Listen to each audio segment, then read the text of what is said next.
ব্রহ্মাণ্ড নাদে মনুষ্য কীরে দ্বাদশং সকল পক্ষ মাধবে মাসি মাধবাম জাতং দট্টা সাতু পুতরং পিতরৌরুষ্ট মনুষ্য সম্ভালে বিষ্ণু যশাস গৃহে পাদুর্ভবম মহাম সুমতং বিষ্ণু যশাস গর্ভমদত্ত বৈষ্ণবাম অষ্টগুণ পুরসং দীপজন্তি কৌলং চ দমশ্রতং চ বহুভাষিতা চ দানং যথা শক্তি কৃতজ্ঞতা চ। বিশ্বের মাটিতে আসবেন তিনি একটা ধর্মের গুরু হয়ে নয়, তিনি আসবেন জগৎ গুরু, বিশ্বের মানব জাতির কল্যাণকর্তা।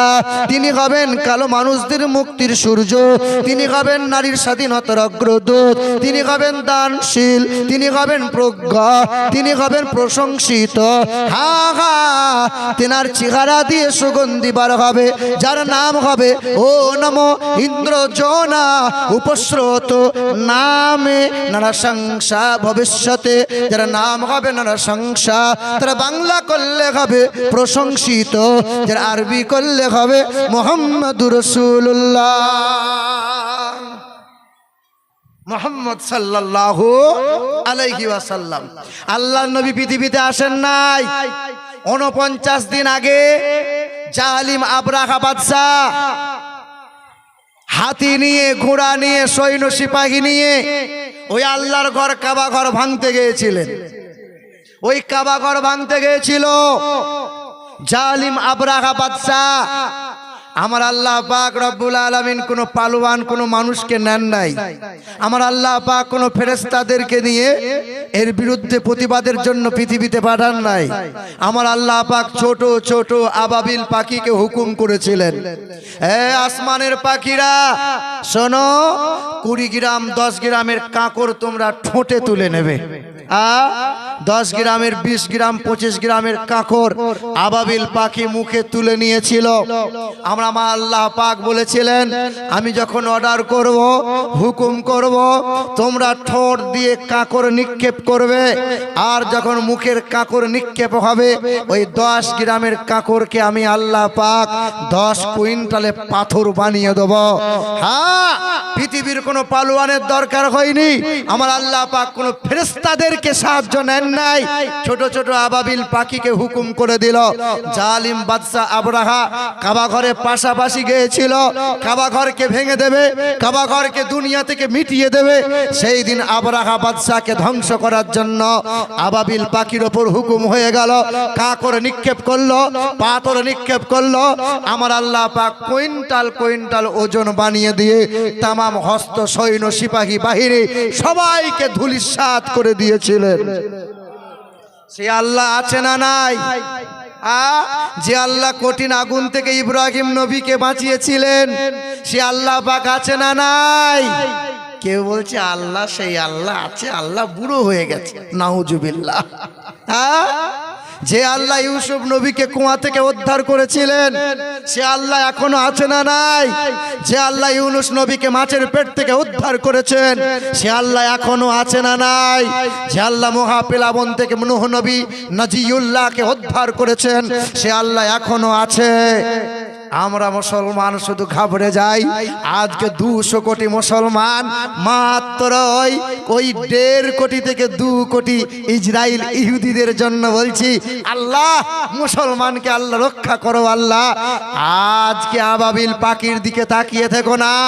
আজ 200 কোটি মুসলমান যদি এক হয়ে আন্দোলন করতে পারতাম, ধূলিসাৎ হয়ে যেত। যে আজকে 60-70 বছর ধরে ইসরায়েলরা ওই মসজিদুল আকসার উপর আক্রমণ করে যাচ্ছে, মুসলমানদের প্রতি অত্যাচার করছে। জানো মুসলমান, তোমরা ভুলে গেছো ওই মসজিদ আকসা, ওই ফিলিস্তিনের মাটিতে মুসা নবীর কবর আছে। ওই ফিলিস্তিনের মাটিতে ইব্রাহিম নবী শুয়ে আছেন। ওই ফিলিস্তিনের মাটিতে লূত নবী আলাইহিস সালাম শুয়ে আছেন। ফিলিস্তিনের মাটিতে ইউসুফ নবী আলাইহিস সালাতু ওয়াস সালাম শুয়ে আছেন।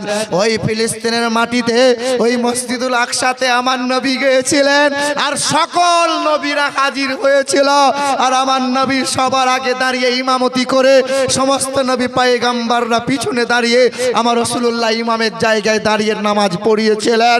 ওই মসজিদ যে মসজিদকে দখল করার জন্য 70 বছর ধরে আক্রমণ করছে এ মুসলমান, বিভিন্ন জায়গায় জালসা মাহফিলে তাদের বিরুদ্ধে আন্দোলন, তাদের বিরুদ্ধে প্রতিবাদ ভাষা আমরা বারবার উচ্চারণ করি, কিন্তু একটা মুসলমান আজ পর্যন্ত কেউ কি বলতে পারবো যে ফিলিস্তিনের মুসলমানদের জন্য আর মুসলমানদের জয়কারের জন্য একটা মানুষ কি সারা দিনের মধ্যে 2 রাকাত সালাতে হাজত নামাজ পড়ে মালিকের দরবারে বলতে পেরেছি দয়ার মালিক ফিলিস্তিন যাওয়ার আমাদের ক্ষমতা নাই, ফিলিস্তিন যাওয়ার মতো আমাদের পারমিশন নাই, পাসপোর্ট নাই, ভিসা নাই, যদি আমাদের ক্ষমতা থাকতো মালিক ওই হামাসের জমিনে দাঁড়িয়ে বেঈমানদের বিরুদ্ধে আন্দোলন করতাম।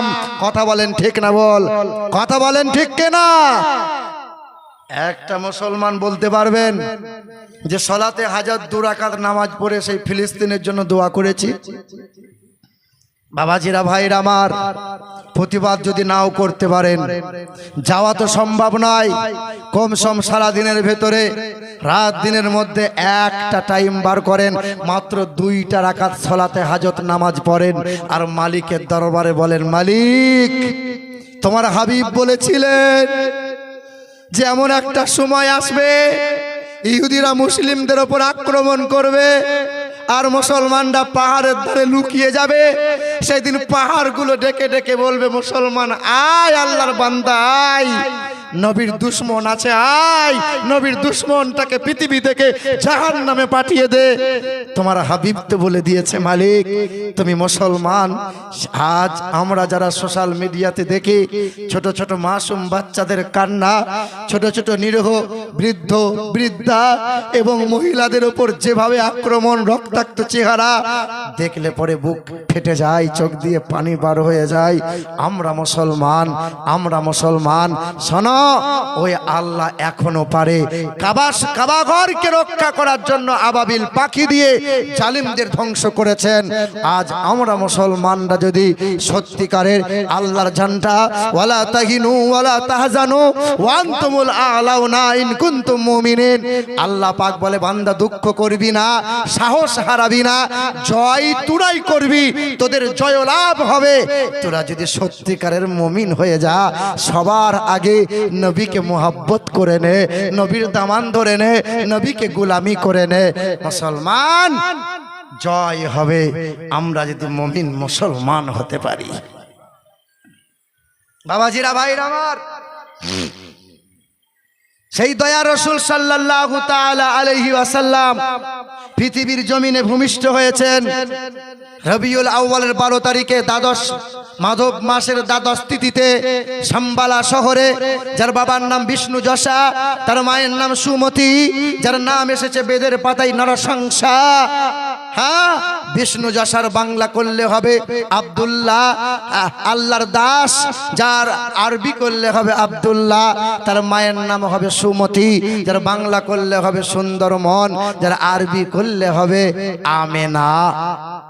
যার বাবার নাম আব্দুল্লাহ, তার মায়ের নাম আমিনা, যার দাদার নাম আব্দুল মুত্তালিব, তার দাদির নাম নাতিজা বিনতে খাপ্পাব, তার নানার নাম হলো আব্দুল ওয়াহাব জুহরি, তার নানির নাম হলো বাড়িরা, যার দুধু বাবার নাম হলো হারিস, তার দুধু মায়ের নাম হলো হালিমা, তার দুধু ভাইয়ের নাম হলো আব্দুল্লাহ।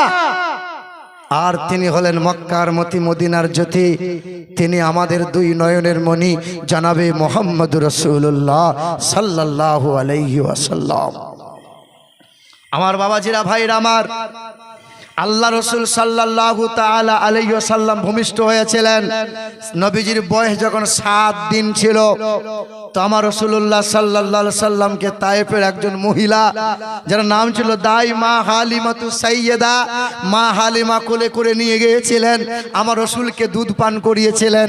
আমার নবী ডান দিকের স্তনে দুগ্ধ পান করেছিলেন, বাম দিকের স্তনে নবী দুগ্ধ পান করেছিলেন করেছিলেন।